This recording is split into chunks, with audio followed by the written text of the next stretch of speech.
नमस्कार। Destiny star में आपका स्वागत है। मेरा नाम डॉक्टर पीयूष दुबे है। मैं एक वैदिक एस्ट्रोलॉजर और आयुर्वेदिक हूँ। आज हम बात करने वाले राहु के ऊपर।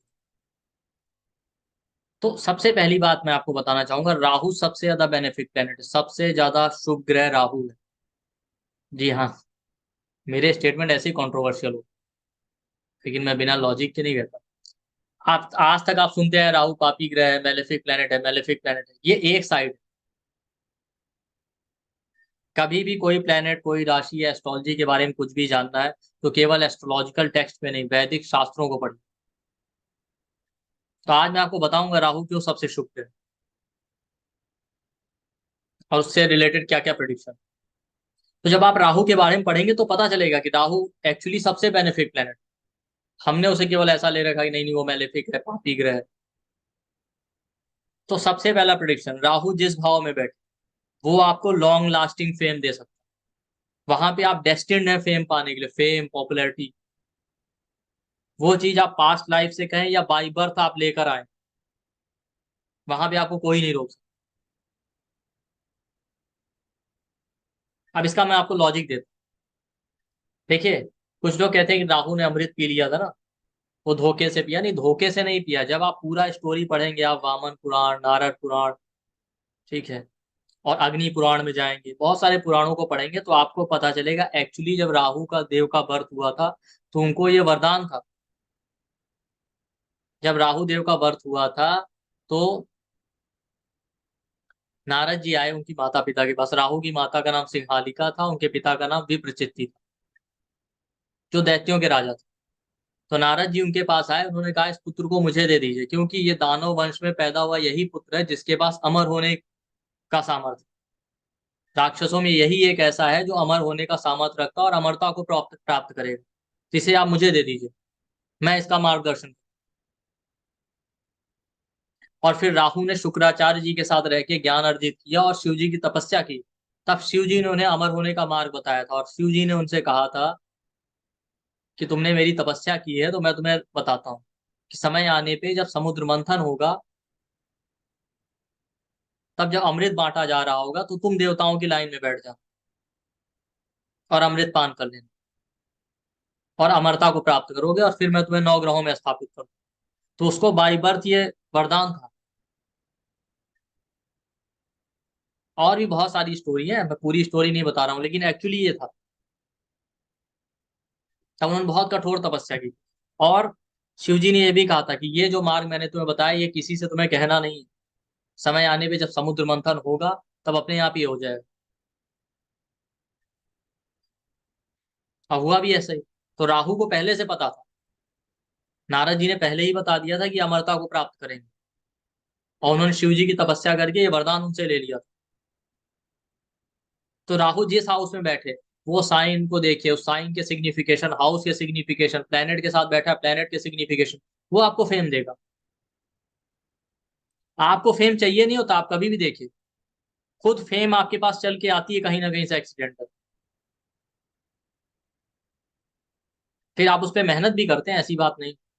राहु फर्स्ट हाउस में बैठे, आप पैदा ही हुए, आप वहां बैठे साइन और प्लेनेट को देखिए, फर्स्ट हाउस के सिग्निफिकेशन देखिए, आपको फेम मिलना है। अब वो फेम कितने बड़े लेवल का होगा अपनी कम्युनिटी में, नेशनल, इंटरनेशनल, वो डिपेंड करेगा ओवरऑल चार्ट पे, राहु के स्ट्रेंथ पे, राहु के डिस्पोजिटर, राहु का डिस्पोजिटर अच्छा होना चाहिए। फर्स्ट हाउस में बैठे आपको फेम मिलना है। सेकंड हाउस में बैठे आप अपनी वाणी की वजह से, वहां बैठी राशि को देखा, अपनी वाणी की वजह से, अपनी फैमिली की वजह से। सेकंड हाउस राहु, हो सकता है आपकी फैमिली फेमस रही है, आपकी स्पीच कम्युनिकेशन की वजह से लोग आपको जाने, आपके वेल्थ की वजह से। थर्ड हाउस में बैठे सोशल मीडिया, मास मीडिया, आपकी कोई ऐसी स्किल हो। फोर्थ हाउस में बैठे प्रॉपर्टी आपके पास बहुत है, प्रॉपर्टी की वजह से, आपकी गाड़ियों की वजह से, आपकी फैमिली की वजह से, आपके इमोशनल नेचर की वजह से। फिफ्थ हाउस में बैठे आपकी क्रिएटिव स्किल की वजह से, आपकी एजुकेशन की वजह से। सिक्स हाउस में बैठे आपके हार्ड वर्क, आपकी जॉब, आपके चैरिटेबल नेचर। सेवन्थ हाउस में बैठे तो आपके बिजनेस स्किल की वजह से, आपके रिलेशनशिप स्किल की वजह से। सेवन्थ हाउस राहु वालों की पब्लिक रिलेशन बहुत अच्छे हैं, वो सबको खुश रखना है, पर्सनल में भले प्रॉब्लम हो जाए। एट्थ हाउस ऑकल्ट एस्ट्रोलॉजी की वजह से, स्टॉक्स की नॉलेज की वजह से। 9th हाउस में बैठे आपके गाइडेंस, कंसल्टेशन, काउंसलिंग एबिलिटी की वजह से। 10th हाउस में बैठे आपके कैरियर, आपके वर्क प्लेस की वजह से। 11th हाउस में बैठे आपका network circle, social media. 12th house में बैठे फॉरेन से फेम मिल रहा है, मेडिटेशन, मोक्ष, इन चीजों की वजह से। तो जिस हाउस और जिस साइन में राहु बैठा है, जिस प्लेनेट के साथ बैठा है, वो आपको फेम दे सकता है। आप उसको अपना प्रोफेशन बना सकते हैं, या अपने प्रोफेशन या अपनी स्किल्स में अडेप्ट कीजिए। जुपिटर राहु वालों से बेस्ट टीचर, कंसल्टेंट, काउंसलर कोई होता ही नहीं, आप देखिए।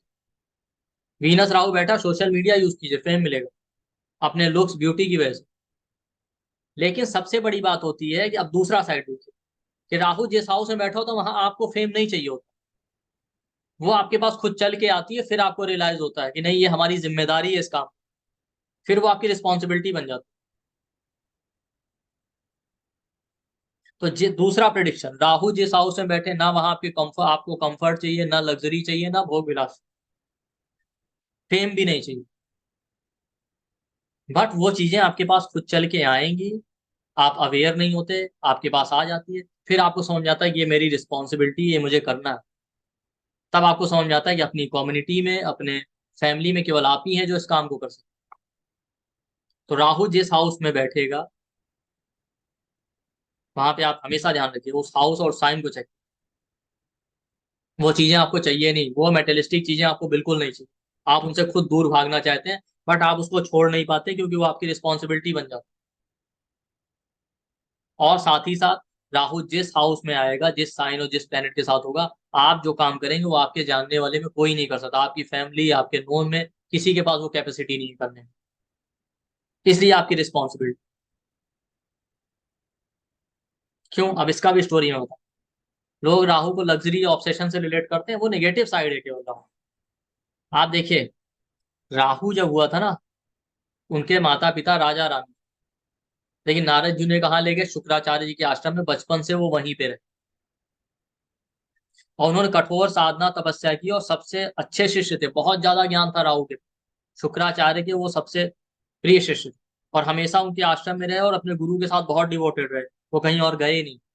फिर समय आने पे जब उनके माता पिता उन्हें लेने आए ना, तब भी उन्होंने मना कर दिया। उन्होंने कहा कि नहीं, मुझे यहीं रहने दीजिए, मुझे आश्रम में ही अच्छा। वो आश्रम की सुंदरता से बहुत हुई, और हमेशा अपने गुरु को लेकर डिवोटेड। उसके बाद कई वर्षों तक उन्होंने कठोर तप की। तप करने के बाद जब वापस आए राजा बलि के शासन में, तो राजा बलि ने उनसे कहा कि आप तो हमारे पूर्वज हैं, ये राजपाट आप ही का है। तो राहु ने उनसे निवेदन किया, मुझे ये राजपाट नहीं चाहिए। अगर मुझे राजपाट चाहिए होता तो मैं अपने पिता का राजपाट क्यों छोड़कर आऊं? मुझे ये बताइए, मेरे गुरुदेव कहाँ है? उन्हीं के आश्रम में रहे। तो जीवन भर तो बेचारे आश्रम में रहे। तो आप देखिए, राहु जिस हाउस में बैठे, वो चीजें से आप अटैच होते हैं, छोड़ नहीं पाते, क्योंकि वो आपको लगता है कि अभी मेरी रिस्पॉन्सिबिलिटी है करना। बट आपको चाहिए नहीं होता, बैक ऑफ द माइंड ये डिजायर रहता है, कब इसको छोड़ेंगे और कब फ्री हो जाए। फर्स्ट हाउस राहु वालों को कोई अटैचमेंट, वो जो अटैचमेंट है संसार का, वो ये है कि बहुत सारे काम अब इनको समझ में आते हैं कि मुझे ही करना है। अदरवाइज ये खुद चाहते हैं साधना, स्पिरिचुअलिटी की तरफ जाना। सेकंड हाउस राहु वाला पैसा रखता है, क्योंकि उसको लगता है कि पैसा कमाना। सेकंड हाउस राहु वाला पता है क्या सोचता है? वो सोचता है जितना पैसा है मैं पैसा बांटूं, सबकी गरीबी दूर करूं। उसको पैसे से लगाव नहीं होता, पैसा तो एक्सीडेंटली उसके पास आ जाता है। जब आ जाता है तो उसको लगता है कि और मेहनत करनी है, और मेहनत करनी है। और मेहनत करने के बाद उसको लगता है मेरी अब ये रिस्पॉन्सिबिलिटी, फैमिली के लिए, सोसाइटी के लिए, अपनी कम्युनिटी के लिए। वो हमेशा दूसरों का सोचता है। राहु जिस हाउस में बैठेगा, वहां आप दूसरों का सोचेंगे। खुद अपना कोई अटैचमेंट पैसे से नहीं रहता सेकंड हाउस राहु वाले। उसको तो हमेशा लगता है कब पैसे से छुटकारा मिले, मैं जाके साधना। थर्ड हाउस राहु वालों को सोशल मीडिया, मास मीडिया, इन चीजों से कोई लेना देना। वो तो उनकी रिस्पॉन्सिबिलिटी है, क्योंकि और कोई कर नहीं सकता उस काम को, उनको करना है। फोर्थ हाउस राहु है, प्रॉपर्टी, लग्जरी, कंफर्ट से कोई लेना देना, लेकिन उनकी रिस्पॉन्सिबिलिटी बन जाती है, family, society. Fourth house society, masses का है, उनके लिए करना है। अपना तो हमेशा ये थॉट रहता है कब इन चीजों को छोड़ के हम जाएं साधना, तपस्या। सेकंड हाउस राहु वाले को लगता है पैसे से जो काम मैं कर सकता हूँ वो कोई नहीं कर सकता, मेरी अब रिस्पॉन्सिबिलिटी बन गई। वरना उसको खुद कोई अटैचमेंट। तो जिस हाउस में राहु बैठे, वीनस राहु वालों को लोग कहते हैं लग्जरी, कंफर्ट, पैसे से बहुत अटैचमेंट। आप पूछ के देखिए, वीनस राहु वाले को कोई अटैचमेंट ही नहीं होता। वो तो पैसा आ जाता है, कंफर्ट उनके पास ऑटोमेटिकली आता रहता है। जिस हाउस में राहु बैठेगा वो चीजें आपके पास ऑटोमेटिकली आती रहेंगी। आपको कोई अटैचमेंट नहीं होगा, आपके दिमाग में हमेशा चलता रहेगा कब छूटे। वीनस राहु वाला हमेशा सोचता है मुझे सिंपल लाइफ जीना, मैं कोई आश्रम आश्रम में जाके रहूं, नहीं चाहिए लग्जरी का। बट उनकी रिस्पॉन्सिबिलिटी है, वो करना पड़ता। वीनस राहु वाले फेम मिल जाए सोशल मीडिया पर उनको चाहिए नहीं होता, बट रिस्पॉन्सिबिलिटी बन जाती है। उनको लगता है कि अब आ गए हैं एक्सीडेंटली इस फील्ड में, तो मेरी ये रिस्पॉन्सिबिलिटी ये करके जाओ, क्योंकि और कोई कर नहीं सकता आपकी कम्युनिटी में। जैसे राक्षसों में दैत्यों में केवल राहु ही ऐसा था जो अमृत पी सकता था, और कोई नहीं कर सकता। जुपिटर राहु वाला, एक बार ज्ञान मिल जाए धीरे धीरे उसको लगता है कब ज्ञान से छुटकारा मिले, मैं जाके साधना करूं। क्यों? उसको ज्ञान से कोई अटैचमेंट नहीं।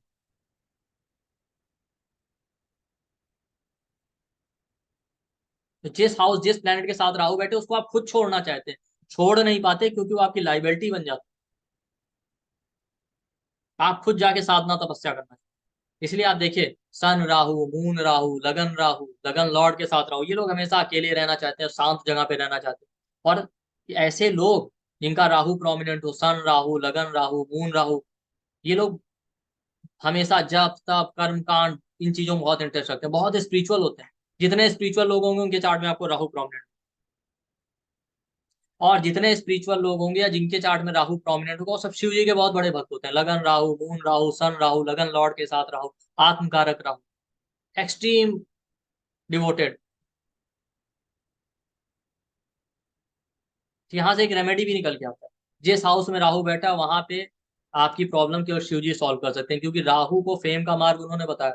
आप शिव जी की साधना कीजिए, उस हाउस में मुक्ति का मार्ग आपको शिव जी देंगे। ये दूसरा प्रिडिक्शन। तीसरा, लोग कहते हैं राहु बहुत डिप्लोमेट। जब आप राहु का स्टोरी पढ़ेंगे वो बहुत भोला भाला था, उसको कुछ नहीं पता। जिस हाउस में राहु बैठे, जिस प्लेनेट के साथ बैठे, वहां पे आप बहुत इनोसेंट होते हैं, आपको कुछ पता ही नहीं होता इनिशियल, लोग आपको चीट कर लेते हैं। लगन राहु वाला इतना भोला भाला होता है, हर कोई उसको चीट करता है। सन राहु वाले बहुत भोले भाले होते हैं, उनको लोग चीट करते हैं। फिफ्थ हाउस राहु वाले को लोग कहते हैं बड़ा चालाक होगा, अरे वो इतना भोला भाला होता है कि रास्ते चलते उसको लोग बेवकूफ बना सकते हैं। मून राहु का भी यही हाल। सेवंथ हाउस राहु बैठा, रिलेशनशिप में आप इतने इनोसेंट होंगे, seventh house Rahu, Venus Rahu, लोग आपको चीट कर लेंगे। तो जिस हाउस में राहु बैठे, जिस प्लेनेट के साथ बैठे, वहां बहुत इनोसेंट नेव होते हैं और बहुत डिवोटेड होते हैं, ब्लाइंड फेथ होता है, तो लोग आपको चीट कर। नाइन्थ हाउस राहु बैठे, नॉलेज को लेके, एजुकेशन को लेके गुरु ऐसे मिल जाएंगे आपको चीट कर लेंगे, आप तो बहुत भोले वाले। टेंथ हाउस राहु वालों के साथ कैरियर में धोखा होता है। क्यों? राहु इतना भोला भाला था कि जब राहु का विवाह होना था, राहु तो बस अपने गुरु जी को फॉलो करता। एक ऋषि थे, मुझे उनका नाम नहीं याद आ रहा, सुप्रति नामोच ऐसी नाम, उनकी कन्या थी, उनको उसका विवाह राहु से करना। तो शुक्राचार्य ने कहा कि देखो जबरदस्ती तो कर नहीं सकते, तो ऐसा करते हैं कि आपके घर में जब यज्ञ होगा तो राहु देव को भेज देंगे, क्योंकि राहु देव दानवों के जो यज्ञ थे, कर्म कांड थे, वो करवाते थे, उनके आचार्य थे वो। अब आप समझिए, राहु देव बेसिकली आचार्य। तो जब वहां पे रहेंगे तो आप अपनी कन्या से कहिएगा इनकी सेवा करें, अगर ये प्रसन्न हो जाएंगे तो ये संभव है। और ऐसा होता है, ये उनके घर में रह के यज्ञ करवाते हैं, उनकी कन्या इनकी बहुत सेवा करती है। जब प्रसन्न हो जाते हैं, जाते हुए ये कहते हैं कि आप देवी हमसे कोई वरदान मांग। अब उस कन्या को भी इनसे विवाह करना था, बट ये इतने बोले थे इनको पता ही नहीं चला। तो उसने कहा कि देखिए, अगर आप मुझे कोई आशीर्वाद देना चाहते हैं तो बस ये दे दीजिए कि जो मेरे मन की इच्छा पूरी हो जाए। और उसके मन की इच्छा ये थी इनसे विवाह। इन्होंने कहा ठीक है, आप जाइए, शिव जी की और माता पार्वती की आराधना की जाएगी, हो जाएगा। मतलब इतने बोले थे, इनको पता ही नहीं चला उसकी फीलिंग और इमोशंस। अब बाद में उसने साधना की शिव जी के वरदान से, बाद में उसका विवाह इनसे ही हुआ। तो राहु जिस भाव में बैठा होता है बहुत इनोसेंट होते हैं, जिस प्लेनेट के साथ बैठा हो। वीनस राहु वाले रिलेशनशिप में इतने इनोसेंट होते हैं, बार बार इतने इनोसेंट होते हैं कि आपको उस चीज का पता ही नहीं होता। Venus Rahu, second house Rahu, इनको पैसे के बारे में पता ही नहीं होता, इनिशियली पैसे का कोई ज्ञान ही नहीं होता। वो तो बाद में धोखा खा खा के समझ में आता है कि पैसा भी जरूरी। Venus Rahu second house Rahu वाले जानते ही नहीं पैसे को कैसे हैंडल करता है। Jupiter Rahu ninth house Rahu वाले को ज्ञान से कोई लेना ही देना नहीं होता शुरुआत। वो तो धीरे धीरे उसको समझ में आता है, जब धोखे मिलते नहीं, ज्ञान बहुत।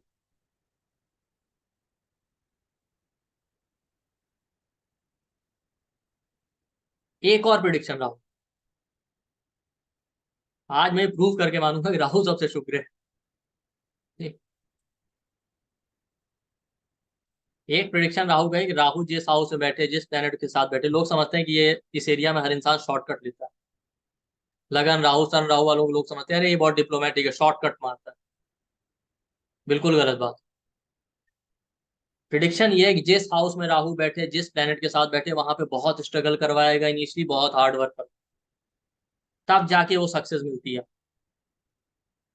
होता लेकिन ये है कि जब आप बहुत स्ट्रगल कर लेते हैं तो उस एरिया में आपको बहुत इन डेप्थ नॉलेज हो जाता है। तो आपको पता होता है कि ये चीजें प्रैक्टिकली करना कैसे है, आपको एक एक लूप होल्स प्लस माइनस सब पता होता है, इसीलिए आप उस चीज को इस तरीके से कर पाते हैं, कोई और नहीं कर सकता। तो लोगों को लगता है शॉर्टकट मार रहा है, लेकिन आप समझिए शॉर्टकट भी वो ले सकता है जिसको पहले पूरा नॉलेज हो उस चीज का। किसी भी प्रोफेशन, किसी भी काम में आप शॉर्टकट तब ले सकते हैं जब पूरा इन डेप्थ नॉलेज होगा उस चीज, हर एक लूप होल पता होंगे, तब आप उसको कर सकते हैं। जिसको ज्ञान नहीं होगा शॉर्टकट भी नहीं ले सकता। तो आपके ऊपर वाले हाउस में ये ब्लेम लगता है। तो लगन राहु, सन राहु, मून राहु वालों पर ये ब्लेम लगता है शॉर्टकट मार। Seventh house Rahu, Venus Rahu, लोग कहते हैं वीनस राहु है, शॉर्टकट से पैसा कमाएंगे। शॉर्टकट नहीं होता। उसने इतने झटके खाए हैं वीनस राहु वाले ने, उसको पता है कि पैसा कैसे बनाना है। सेकंड हाउस राहु वाले ने इतने धोखे झेले हैं, उसको पता है पैसा कैसे बनाना है। टेंथ हाउस राहु वाले ने कैरियर में, Saturn Rahu tenth house Rahu वाले ने कैरियर में इतने धोखे खाए, अब उसको पता है कैरियर में ऊपर बढ़ने के लिए क्या, क्या डिप्लोमेसी चाहिए, क्या शॉर्टकट लेना। क्यों? वो भी समझिए, शास्त्रों में लिखा है कि राहु ने बहुत कठोर तप किया था। राहु शुरू से बहुत तप जप करने वाले, शुक्राचार्य के आश्रम में रहकर उन्होंने एक से एक तप जप किया और बहुत ज्ञान अर्जित किया, इसीलिए देवताओं के आचार्य बने। शुक्राचार्य जी के जाने के बाद देवताओं को, सॉरी, दैत्यों के आचार्य बने थे राहु।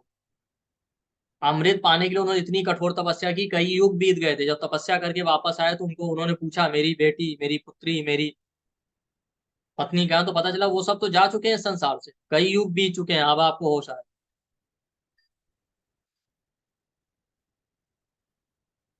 कितना कठोर तप। तो राहु वाले हाउस में जिस प्लेनेट के साथ बैठा है, जिस हाउस में बैठा, वहां कठोर तप मतलब आपको बहुत हार्ड वर्क करना है। एक्सट्रीम हार्ड वर्क करेंगे तब वो चीज आपको मिलती है। लेकिन लोगों को ये लगता है, वो कहते हैं ना, the problem with the haters is that that they see my glory but they don't see the painful story. वो होता है आपके साथ कि जिस हाउस में राहु बैठता, वहां आपके हार्ड वर्क को, वहां आपकी स्ट्रगल को कोई नहीं देखता। आप सक्सेसफुल हो गए, फेम मिल गया, अरे शॉर्टकट मारा इसने तो, ये किया वो किया।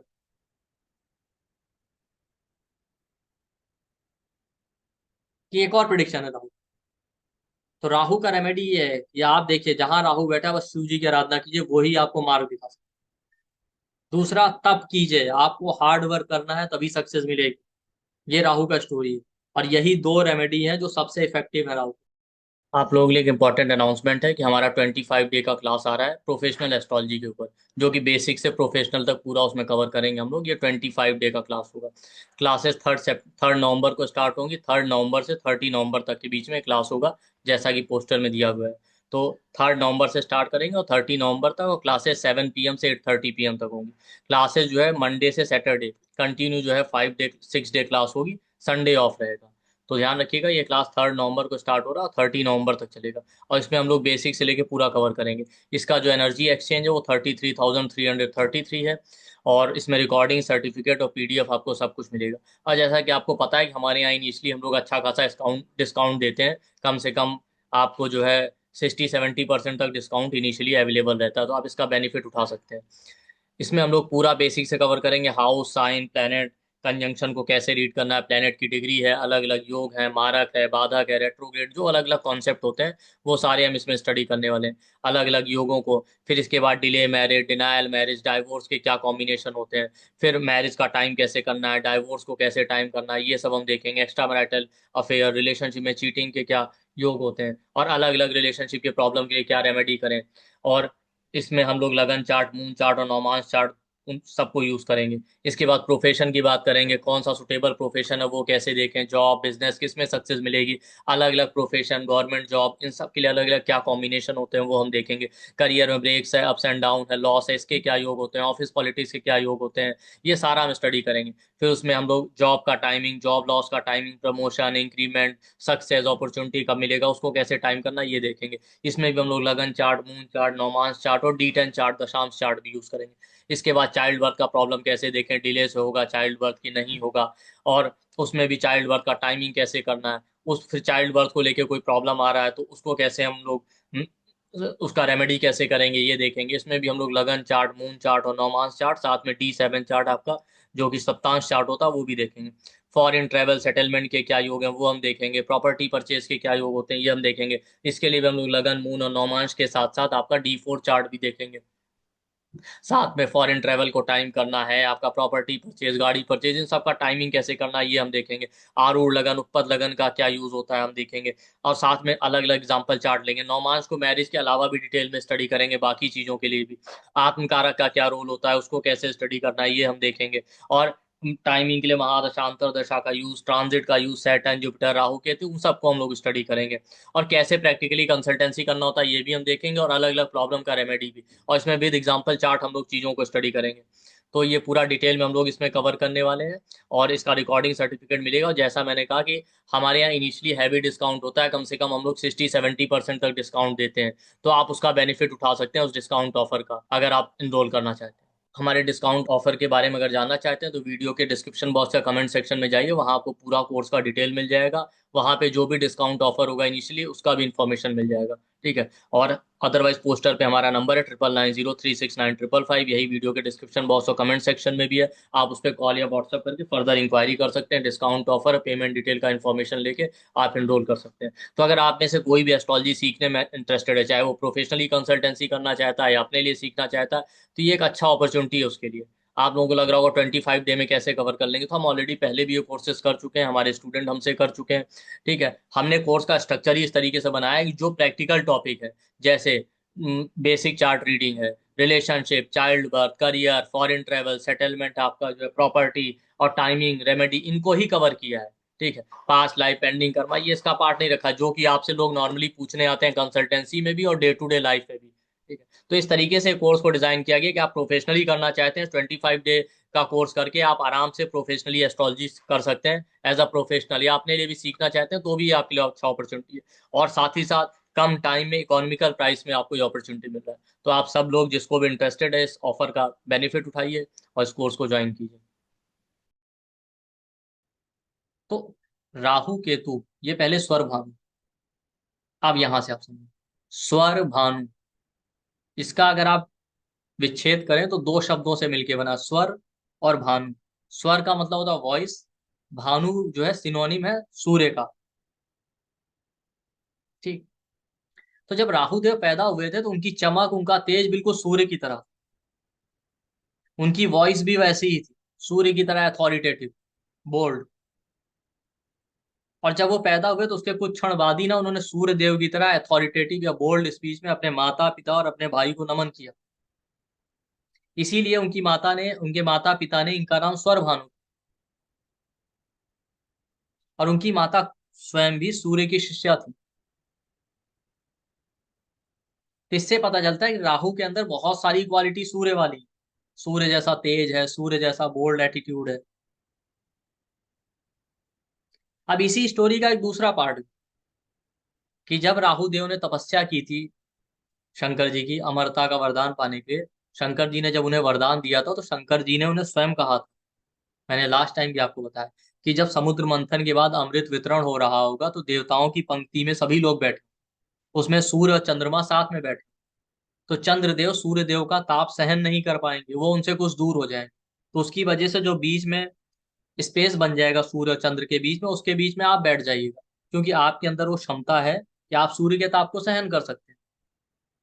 इसके अलावा उनके गुरु शुक्राचार्य ने भी उन्हें वो योग विद्याएं सिखाई थी जिससे वो गर्मी को सहन कर पाए।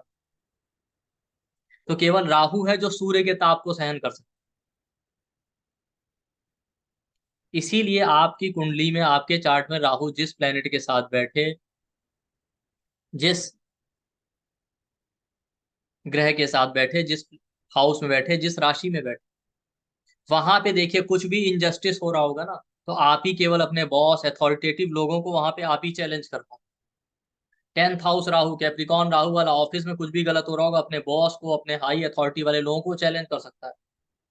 यही रीजन है कि राहु सूर्य को ग्रहण लगा देता है, और कुछ नहीं। 2nd हाउस राहु बैठे, फैमिली में कुछ गड़बड़ हो रहा होगा, आप ही फैमिली में चैलेंज कर सकते हैं, और किसी में इतना कैपेसिटी। सेवंथ हाउस राहु है, पब्लिक डीलिंग में कुछ भी गड़बड़ हो रहा होगा केवल आप चैलेंज कर सकते। लगन राहु वाले का हैबिट है, कहीं भी इनजस्टिस होगा तो वो स्टेप लेगा, इनिशिएटिव लेगा। Ninth house Rahu, ninth Lord के साथ राहु, जुपिटर के साथ राहु, अगर ऐसे लोग अपने गुरु को चैलेंज कर, भाई ऐसा तो है नहीं गुरु है तो बिल्कुल सही होंगे, खासकर आजकल कलयुग। भाई गुरु ज्ञान नहीं दे रहे हैं, गुरु भी कुछ गड़बड़ कर रहे हैं, तो ये हैं जो गुरु पे क्वेश्चन उठा सकते। लेकिन अब बात यहीं पे आती, अगर आप सही तरीके से उठाएंगे, अगर आप निगेटिव वे में जाके केवल क्रिटिसाइज कर रहे हैं, गलत तरीके से उंगलियां उठा रहे हैं, तो लोग आपके ऊपर भी उंगली उठाएं। तो राहु वाले हाउस में, जिस हाउस में राहु बैठा है, जिस प्लेनेट के साथ बैठा है, जिस राशि में बैठा, वहां पे कुछ इनजस्टिस होगा तो अथॉरिटेटिव लोगों को आप ही चैलेंज कर सकते हैं। पर सही तरीके से कीजिए, वरना इसके निगेटिव रिजल्ट भी मिलेंगे। जुपिटर राहु है, आप बार बार गुरु के ऊपर ब्लेम लगा रहे हैं। नहीं, ऐसा नहीं। आप पॉजिटिव वे में करें कि भाई वाकई कुछ गलत हो रहा है तो आपको आवाज उठानी चाहिए, और ये केवल आप ही कर सकते। Seventh house Rahu, seventh Lord के साथ राहु, वीनस राहु, रिलेशनशिप में कुछ गड़बड़ होगी तो ये इंसान उठेगा। नॉर्मली क्या होता है, लोग सोचते हैं रिलेशनशिप में कंप्रोमाइज करके रहेंगे, ये नहीं रहे।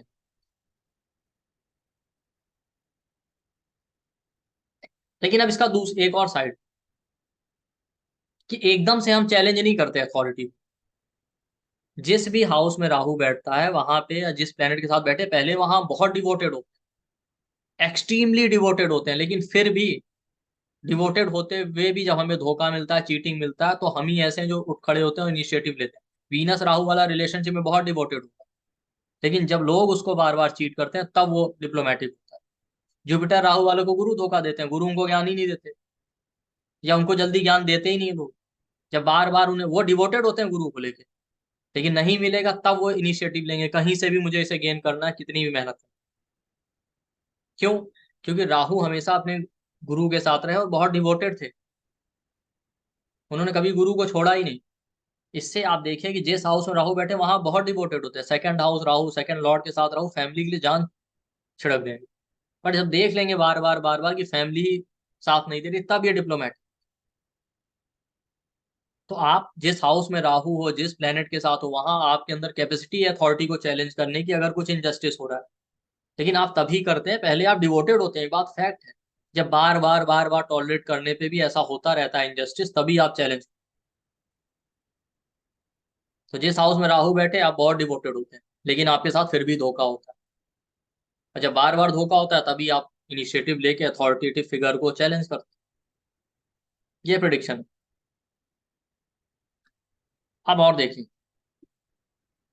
राहु वाले हाउस में बहुत इनोसेंट, हमें पता ही नहीं होता, वो एरिया में एक्सप्लोर करने आए। क्योंकि स्वर भानु को कुछ पता ही नहीं था। अब इसमें केतु का भी जिक्र आएगा, वो भी मैं बताऊं। स्वर भानु को कुछ पता ही नहीं था, वो तो बस अपने गुरु जो आज्ञा दे देते थे ब्लाइंडली उसको फॉलो। तो राहु जिस हाउस में बैठता वहां पे आप ब्लाइंड फेथ रखो, इसीलिए आपके साथ होता है। वीनस राहु रिलेशनशिप में ब्लाइंडली ट्रस्ट कर। जुपिटर राहु गुरु पे ब्लाइंड फेथ, अरे गुरु ने कहा। सेकंड हाउस राहु फैमिली पे blind faith. Moon Rahu fourth house Rahu mother पे अंधविश्वास, अंधा विश्वास, पूरा devoted. Six house Rahu job में आप पूरा ब्लाइंड फेथ है, पूरी तरीके से अपना काम कर रहे हैं, कोई कुछ भी कह रहा है आप सब करें। एट्थ हाउस राहु इन लॉस पे blind faith.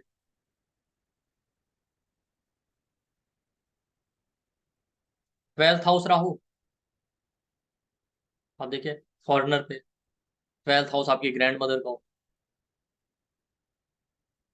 Living non living दोनों सिग्निफिकेशन, अब वहां पे आप ब्लाइंड फेथ करें। Tenth house Rahu work place पे आप लोगों पे ट्रस्ट। नाइन्थ हाउस है बॉस है गुरु पे, आप ब्लाइंड फेथ करते हैं फिर भी आपके साथ धोखा होता है। तो उसका रेमेडी है डिप्लोमेटिक होइए। डिप्लोमेटिक होने का मतलब ये नहीं होता कि आप दूसरे का नुकसान, अपने अधिकारों की बात करना कभी भी गलत नहीं। हमारे यहाँ कहा गया अहिंसा परम। लेकिन समय आने पे जब आपको अपने अधिकारियों की बात करनी पड़े, इनजस्टिस हो रहा हो, तो आपको युद्ध करना पड़ता है। तो जहां पे राहु वहां डिप्लोमेटिक हुई है, दूसरे का नुकसान मत कीजिए बट अपने अधिकारों के लिए लड़ो। यही आपके सक्सेस का मूल मंत्र है, अदरवाइज आपके साथ बार बार धोखा होता रहेगा अगर आप ब्लाइंड फेथ कर। क्योंकि राहु का है, राहु स्वर भानु का हैबिट था, वो डिवोटेड थे पूरी तरीके से।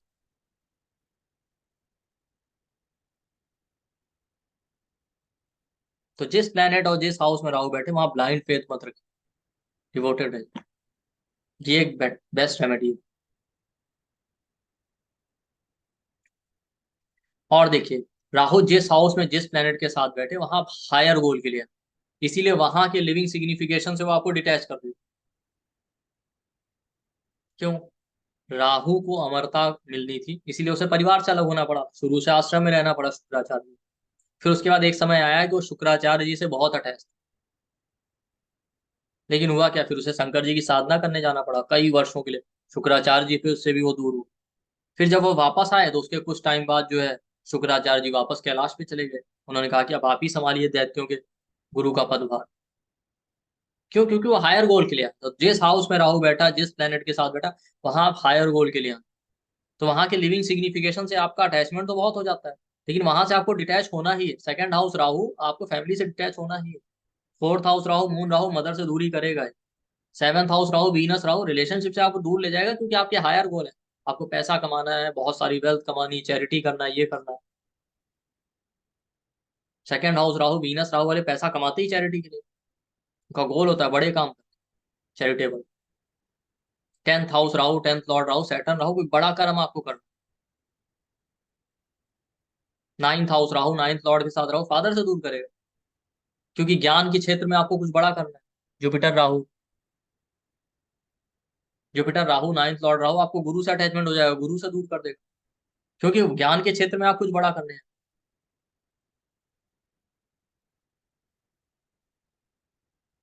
इसी तरह से जिस हाउस में राहु, थर्ड हाउस में बैठे कुछ ऐसा नया इनिशिएटिव, कुछ ऐसा नया करने आया। एट्थ हाउस में राहु बैठे कोई नई रिसर्च करने आए। तो जिस हाउस में राहु बैठे, जिस प्लेनेट के साथ बैठे, उस लिविंग सिग्निफिकेशन से आपको दूर कर देगा, क्योंकि उस क्षेत्र में आप कुछ हायर गोल अचीव कर, संसार के लिए कुछ करने हैं। क्योंकि राहु केतु को ये वरदान दिया गया था कि आप अमर हो जाएंगे, उसके बाद आप नौ ग्रहों में स्थापित होंगे। फैमिली के लिए नहीं आए थे।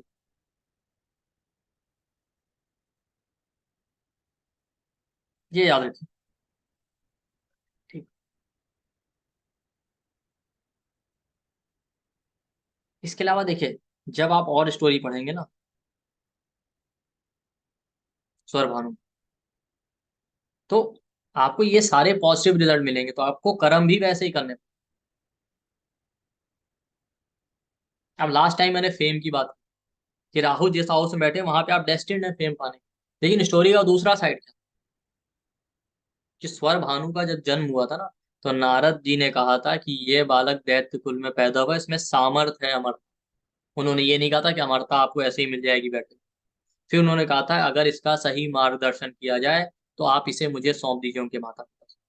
तो मैं इसे गुरु शुक्राचार्य के पास ले जाऊंगा, उनके मार्गदर्शन में उसे अमरता मिली। फिर वो जब गुरु शुक्राचार्य जी के आश्रम में गए तो बहुत वर्षों तक रह के ज्ञान साधना सब किया। जब ज्ञान अर्जित कर लिया तब शुक्राचार्य जी ने उन्हें भेजा शिव जी की तपस्या के लिए। फिर उन्हें कई वर्षों तक कठोर तपस्या, कई वर्षों तक नहीं, कई युगों तक, इतने वर्ष बीत चुके थे कि जब वो तपस्या से वापस आए तो उनकी जो अर्धांगिनी थी वो भी इस संसार में नहीं थी, उनकी पुत्री भी इस संसार से जा चुकी थी, पुत्री के भी बच्चे जो थे वो भी जा चुके थे, इतना समय बीत चुका। उन्हें कुछ याद ही नहीं था। जब लौट के आए वो पूछते हैं तब लोग उन्हें बताते हैं कि आपको तो बहुत वर्ष हो चुके हैं, वो तो कितनी पुरानी बात होगी। तो राहु जिस हाउस में बैठे वहां डेस्टिन्ड है आप फेम के लिए, सक्सेस के लिए। बट आपको मेहनत करनी पड़ेगी, जैसे राहु को कठोर तप करना। सेकंड हाउस राहु है, पैसे के लिए इनिशियली आपसे मेहनत करवाएगा। वीनस राहु, आप पैसा पाएंगे ये डेफिनेट है, लेकिन पहले इनिशियली आपको बहुत स्ट्रगल और हार्ड वर्क दे। Tenth house Rahu, Saturn Rahu, career में आप हाई लेवल पे जाएंगे, बट पहले आपको इनिशियली बहुत स्ट्रगल करवाया। Ninth house Rahu, ninth Lord के साथ राहु, जुपिटर के साथ राहु, ज्ञान तो आपको मिलना ही मिलना है, लेकिन उसके लिए पहले आपको बहुत भटकाएगा, बहुत स्ट्रगल करवाएगा। ये लोग बेचारे बहुत भटकते हैं नॉलेज। जल्दी टीचर के पास जाएंगे, टीचर को सिखा नहीं रहे हैं, ये कर रहे हैं वो कर रहे हैं, ज्ञान नहीं मिलता। लेकिन आपको स्ट्रगल करवाएगा पर मिलेगा। Seventh house Rahu, seventh lord Rahu public fame आपको देगा, लेकिन पहले आपको भगाएगा।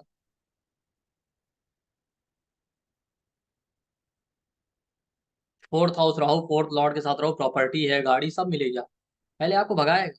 पहले आपको मेहनत करवाएगा, मेहनत कीजिए फिर मिलेगा। तो जिस हाउस में राहु बैठे वो मिलेगा आपको उस क्षेत्र में, लेकिन पहले आपको इनिशियल ईयर्स में स्ट्रगल बहुत देगा, फिर देगा। क्योंकि राहु को भी मिला था कठोर तप के बाद, ऐसा नहीं कि बिना तप किए मिल गया। अब आप देखिए, राहु शुक्राचार्य जी के बहुत बड़े भक्त थे, ठीक है। जब उन्होंने अमृत पान भी कर लिया था ना, तो अमृत पान के पश्चात भी अगर वो चाहते विष्णु जी तो ये अमर नहीं हो सकते, क्योंकि उन्होंने जो है इनकी गर्दन काट दी थी सुदर्शन चक्र से। बट अगर विष्णु जी चाहते तो सुदर्शन चक्र में अग्नि बाण होता, वो इनसे इनके विष को सुखा, सॉरी, अमृत को सुखा सकते थे, पर उन्होंने ऐसा नहीं किया, क्योंकि विष्णु जी स्वयं चाहते थे कि अमर हो जाए और नौ ग्रहों में स्थापित। अब विष्णु जी को यह बात पता थी कि शंकर जी ने इनको वरदान दिया। बट उसके पहले का स्टोरी ये है कि राजा बलि ने रासु यज्ञ किए थे 100, कि रासु यज्ञ अगर 100 संपन्न हो गए तो तीनों लोकों में अजय हो जाएंगे। पर देवताओं को लगा अगर ये अजय हो गए तो दैत्यों का शासन हमेशा के लिए स्वर्ग पे हो जाएगा। तो उन्होंने भगवान विष्णु से प्रार्थना की, तो भगवान विष्णु ने उन्हें आशीर्वाद दिए कि नहीं, मैं आपको आपका स्वर्ग दिला के रहूं। दूसरा, सृष्टि चलती भी ऐसे, तो भगवान विष्णु को ये करना ही था भाई, ईश्वर थे, उन्हें तो नियम का पालन करते हुए सृष्टि का संचालन भी करना है। तो ये नहीं चाहते थे कि दैत्यों के हाथ में चले जाए, क्योंकि राजा बलि के बाद और भी तो दैत्य आने वाले थे, हमेशा राजा बलि तो रहते हैं। तो उन्होंने वामन अवतार में जाके राजा बलि से मांग लिया था। तो वामन अवतार में जब वो गए थे वहां मांगने, तो जो राजसूय यज्ञ हो रहा था उसके पुरोहित जो है स्वरभानु ही थे, वही यज्ञ करवा रहे, और 99 यज्ञ कंप्लीट हो गए थे। 100 यज्ञ भी पूरा हो गया था, सब कुछ हो गया था। तो उससे राजा बलि को आशीर्वाद तो मिल गया था, बट अजय होने से पहले ही आकाशवाणी हो गई और वामन अवतार में वो आए और उन्होंने सब कुछ मांगे। पर 100 यज्ञ इनके कंप्लीट हो गए थे। लेकिन इस बात से भगवान विष्णु को बहुत दुख हुआ, क्योंकि राजा बलि उनके अनन्य भक्त थे। तो उनको बहुत गिल्ट फील हुआ, तो उन्होंने राजा बलि से कहा आप पाताल लोक में जाके शासन कीजिए।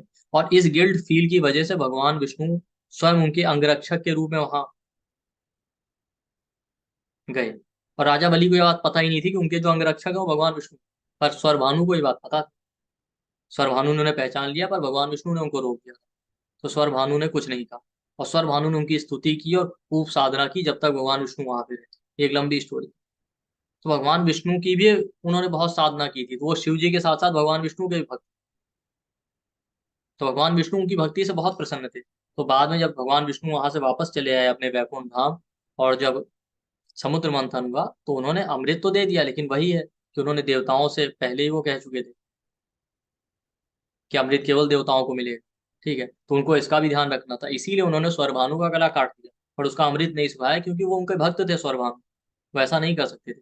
और स्वयं भगवान शिव जी ने उन्हें वरदान दिया था। पर उनको इतना दुख हुआ कि उन्होंने तुरंत ही, ये बात स्वरभानु ने स्वयं कही, आप जाके पढ़ेंगे शास्त्र, कि भगवान विष्णु को मुझसे इतना प्रेम था कि तुरंत वो मेरे पास दौड़ कर आए, और उन्होंने शिव जी का आह्वान किया और ये कहा कि अपने प्रिय नागराज का सर जो है स्वर भानु के धड़ पे लगा दें, और उसका जो धड़ है उसके सिर पे लगा दें।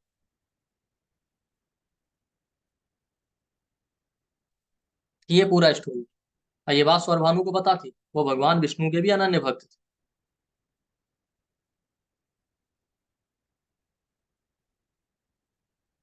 तो जहां कहीं भी आप देखिए, आपके चार्ट में राहु बैठा होगा ना, वहां पे ये है कि आपको, आप डेस्टिनी है फेम पाने के लिए, बट आपको हार्ड वर्क करना पड़ेगा।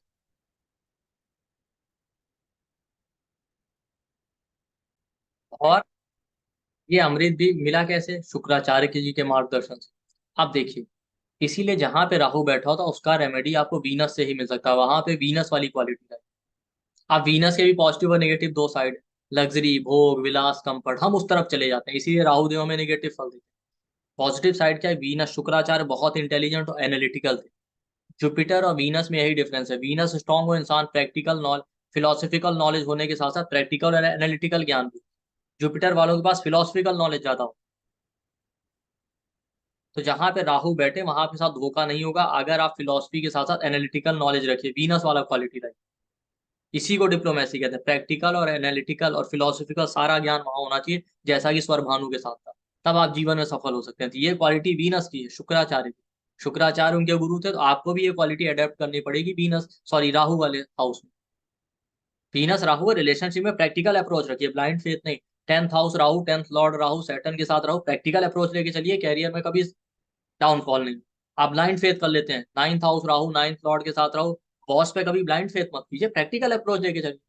भाई आप चैरिटी थोड़ी कर रहे हैं वर्क पे से, आप बॉस के लिए काम करेंगे, उससे बॉस को कुछ फायदा हो रहा है, आपका भी फायदा, दोनों का फायदा। Second house Rahu, second Lord के साथ राहु, प्रैक्टिकल अप्रोच लेके चलिए ना फैमिली, ब्लाइंड फेथ मत कीजिए। तो राहु जहां बैठा वहां पे रेमेडी ही वीनस ही कर सकता है। वीनस के जो पॉजिटिव साइड है, एनालिटिकल, प्रैक्टिकल और नॉलेज, ये लेके चलिए, ना कि ब्लाइंड फेथ, मोह माया लग्जरी में नहीं।